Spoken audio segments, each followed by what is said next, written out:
Ahoy, my friends, Ryder here, and welcome to my first ever Gran Turismo 7 video. Today, I'm going to be doing a voiceover of my qualifying round 3 for the Nations Cup World Series. As you guys can see, that is me in pole position right there. I was lucky enough to get the fastest qualifying time in qualifying, and will be starting in first place. Now we're going to have all the other racers that are competing in this event today. This was my third race of the day. The first two did not go so well.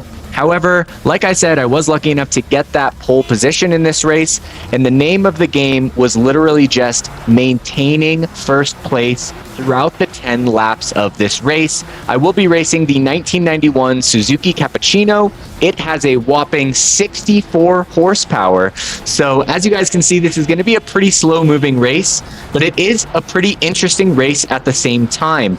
The car has a very shifty suspension, meaning that certain corners, like turn 2 for example, can prove absolutely disastrous if you take them wrong, as I do at some point in time in this race later on. So we do have a stop start right here.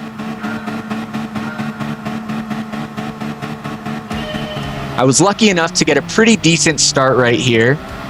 All right, shifted a little high in first. This is a short shifting car, so you're not going to be shifting, any higher than a little bit after the red pops onto the RPMs right there. All right, first corner, we don't have that much speed since we're all starting from a stop, so you can just throttle all the way through this. Turn 2 up here is the most dangerous turn in this track. All right, you kind of got to cradle the bump right here. Smash the brakes right there just a second. You're trying to cradle that right bumper with the right tire. All right, then moving into turn 3, which I thought was probably the most technically hard corner of this track, just because it's so easy to lose your speed coming into this. All right, but essentially you're trying to come out of there with, about 70, 71, 74 would be ideal, but I don't think I've ever taken that corner coming out with 74 miles per hour. All right, so coming into turn 5 right here, or turn 4, you're going to just slow down right there, try to maintain 70 miles per hour plus. All right, turning right here, a little bit squealy on the tires, so it definitely lost some speed right there.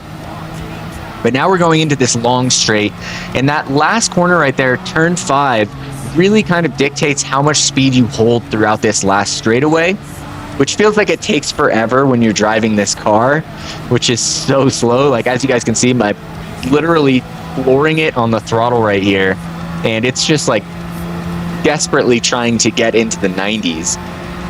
It does get a little help on the downhills, as you guys will see right here, going into the last corner of the track. All right, 100-meter mark, you're gonna brake. I wait about a second, pop down to third, try to cradle that corner right here. Essentially, you can take it around 60, 61 miles per hour, which is ideal, but it is tough to hold that speed. All right, so we're going to short shift up into fourth right here, kind of cradle this bump on the right side as we come through. All right, here we go. Putting up the first fastest lap, but it is an out lap or the starting lap, so it's not going to be there for long. All right, we're going to lift off the throttle right here for turn 1. Kind of run wide right here. Try to maintain as much speed as you can. Then we're going to cradle this bump right here going into turn 2, braking at that white dotted line. I went a little wide right there, lost too much speed, but still maintaining. As you guys can see beneath my name up there, it shows how many seconds ahead of second place I am. So currently 4.2 seconds ahead of second place. Definitely sitting comfortable. However, I do pick up a penalty right there for going too far wide on the track, which is about to pop right about now. Full 1 second penalty, which is actually going to equate to more like a 3-second penalty, guys, because you take it on the long straightaway and it just kills all of your momentum. All right, so down to third, take turn 5. All right, trying to hold as much speed as we can. Now I'm 4.7 seconds ahead, 4.5 seconds ahead of second place right here, but I'm about to lose 3 seconds, and then this is going to become a much closer game. All right, so as you can see up there, those double yellow markers, that's going to be where I take the penalty in 3, 2, 1, downshift to third, but I lose all my momentum. You can just see my time ahead of second place right there is about to start plummeting here. All right, here we go. At this point, I was really starting to feel the pressure. That penalty was definitely brutal. The penalties in this race were definitely a little unforgiving at times. All right, came in way too hot there, lost all my speed. Then I'm just getting even closer to second place. And for me, I've only been playing Gran Turismo since November, so only 3 months. And competing in this Nations Cup was really just a test to see how I fare. I am in the GT2 League, which is one below GR1, which is the fastest racers in the world. And I'm hoping to be competing in GT1 in 2026. So really, this is just a test to see how I do. And honestly, I'm really happy with my qualifying races so far. I'm currently first in San Diego, 26th in California, and I can't remember something in the United States. I can't quite remember, but pretty good so far. So I'm definitely having a lot of fun with the game. All right, right here. Gonna try and cradle that. Definitely took that turn pretty well that time. Was able to take my lead from 1.3 seconds back up to 2.8 right here and growing, which is good because there is a strong slipstream in this race, meaning if the car behind you gets close enough, you're taking all of the wind force from them, and they can pretty much easily make an overtake on you, especially on this straight right here. All right, so here we go. Coming into this straight, trying to hold my speed as much as possible. Now at this point, my lead was growing. I wasn't really trying to push the lap times. As you can see, Xanador right there has the fastest lap at 155.7. My fastest free practice lap time in this race was 153.6. And in this race, I don't even come close to that time. I'm just trying to maintain 155s. It's obviously a lot harder to get a super fast lap time when there are other cars on the track. Everyone's forcing you to take, potentially not ideal lines. Cars bump into you. And then every now and then you get players who are just straight dirty. Like, for example, Hector right there in second place is fighting with Lecurve in third place. My very first race for the qualifying round 3, I had an unfortunate slip in turn 3, was pushed wide off the track, and I fell down to last place. As I was fighting my way back up from last place, I came upon Lecurve in 12th, and he was just deliberately ramming people off the track that were trying to pass him. And so I kind of feel a little bad for Hector right there having to battle this guy, because definitely not a great driver. Definitely was fighting dirty. I literally saw him fully intentionally ram a player named Velox off the track in that qualifying race. And, it's those kind of players that I feel like really can take out a lot of the fun out of the game for people. But let me tell you guys, when you get into a good race with good players who are driving respectfully, it is a total blast. I absolutely love it. All right, so coming into turn 4 right there, maintaining the speed, downshifting down to third, trying not to have the tires squeal too much, a little bit slow on the exit, but overall pretty good. All right, here we go. And on lap 6, you guys are going to see me kind of fumble turn 2, which I'm not gonna lie, really put the pressure on for me. And then I knew that I absolutely had to race perfectly through to the end of the race in order to maintain my position in first. All right, so here we go.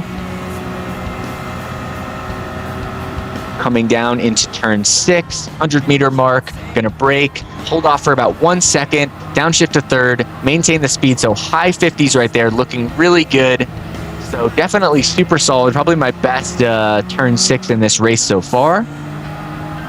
All right, kind of creeping wide. We're gonna get that right tire up on that bump just a bit right there. And you're trying to get over the start line at about 90, 91 is ideal. So I came in at 89 right there.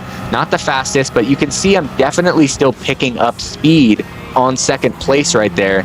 I'm guessing this is because Lecurve is not really the friendliest driver, and probably that worked out to my advantage in this race because I knew that Hector was a very fast driver. He had the fastest pre-practice qualifying lap before we came into the actual qualifying, right? So I knew that if he pulled away from the curve, like they're still battling, right? I knew that if he pulled away, he definitely had the potential to catch up to me.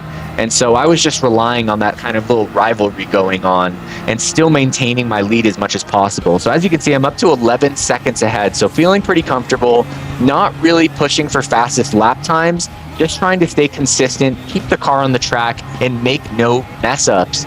As you can see right here, Xanador telling LeCurve that was low. Like I said, the dude is a dirty driver. So it's just unfortunate because these kind of players, they make it rough for everyone else. And it's got to be a pride thing or just they just don't give a shit. But, you know, it's a shame.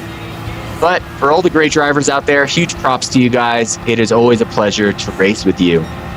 All right, so here we are coming into the very end of lap 5. You guys are going to see on my turn 2 in lap 6 that I kind of mess it up pretty good right there. And then it really kind of puts the pressure on.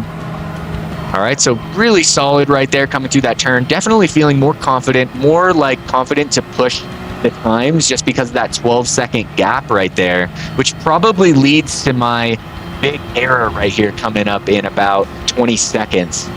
All right, so we're going to pass the line at 90, so looking pretty good. All right, so we're going to creep over, lift off the gas right here, try to cradle that curb with the right tire. You're trying to come out of that turn at about 84 miles per hour if you can, so I definitely was slow right here. Coming into this turn right here, as you can see, the car bounces too much. I let go of the throttle to try and correct, keep the car as straight as possible, use the wall to recorrect myself, but I have a 12.5-second lead right here. You guys are literally about to see that plummet. All right, so as you guys can see, just drops to 11, drops to 10, 9, 8, about to go to 7. I think it even goes down to upper 6s. So at this point in time, I knew with Hector in second place that I could make no more mistakes in this race, guys. I needed everything to go smooth. I couldn't really push the lap times anymore. I just needed to make sure that I didn't have any serious mess ups. You can mess up right here on this turn because of that bump. Like I said, the car's suspension is very shifty and it bumps you around when you use those bumps, even though the ideal line kind of cuts right through them. All right, so 6.5-second lead. I knew I just needed to maintain right here. So just, you know, my confident corners are the final corner, turn 1. Turn 3 is not super dangerous, but you can get a penalty pretty easily. Turn 4 is pretty chill. And then turn 5 is kind of like a late crux in the race. All right, so hitting that 100-meter board right there, braking, downshift to third, cradling the curb. Not trying to get too crazy right there, but definitely holding speed at 57, 58 right there. So pretty solid. And I'm still kind of pushing ahead right there. I was down to, I think, a 6.3-second lead. Now up to 6.6 and climbing. All right, but essentially at this point in time, turn 2 was the turn that could end it all.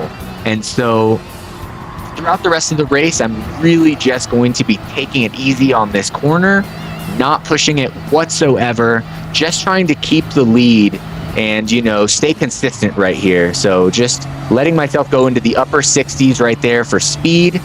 All right, coming around.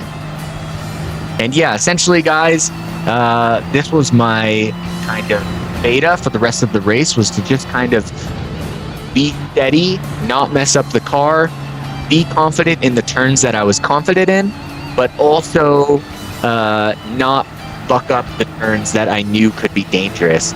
On top of that, about 12 hours prior to this race, I started learning left foot braking for the first time. Believe it or not, I literally just started braking with my left foot the night before actually. And then I was able to come into this qualifying round 3 and actually pull first place, which really was surprising to me. So super exciting to see that. And honestly, left foot braking, a little weird at first, but far faster than going from the right foot to the left. I grew up driving only manual cars, so I have the natural dexterity in my left foot to be able to do that. Definitely a little bit weird because the brake pedal is definitely a little more stiff than the clutch or the gas. but once you get used to it, you can kind of just like feather between the two. And so I'm really excited to keep on practicing that in the future. Here I am coming up into lap 8, putting me 3 laps out from the end of the race. I think for the end of the race, I'm just going to let you guys enjoy me driving. I'm going to bring this voiceover to a close. I did this video. I had some people in the Discord asking to see one of my races, and so I hope you guys enjoy it. And for any other Gran Turismo fans out there, I hope you guys enjoyed the channel. I'm definitely going to be fighting for these championships and doing my best in the future. I know that so many drivers out there have thousands of hours of experience. I've only been doing this for 3 months, but I love driving cars. You know, I grew up doing local slalom races and building cars with my friends, so I have experience in an actual car as well, which I think really helps and translates over into this. And huge shout out to my very good friend Fury, who is also competing in the Nations Cup. I would not be playing Gran Turismo 7 without you, Fury. I wish you the best out there, my friend. Huge shout out. And so, yeah, that being said, guys, I'm going to let you guys enjoy the rest of this video. If you did enjoy the video, please don't forget to drop a like, subscribe to the channel for more Gran Turismo 7 content. I will catch you guys on the next one. Hope you all have a wonderful night. Take care and peace.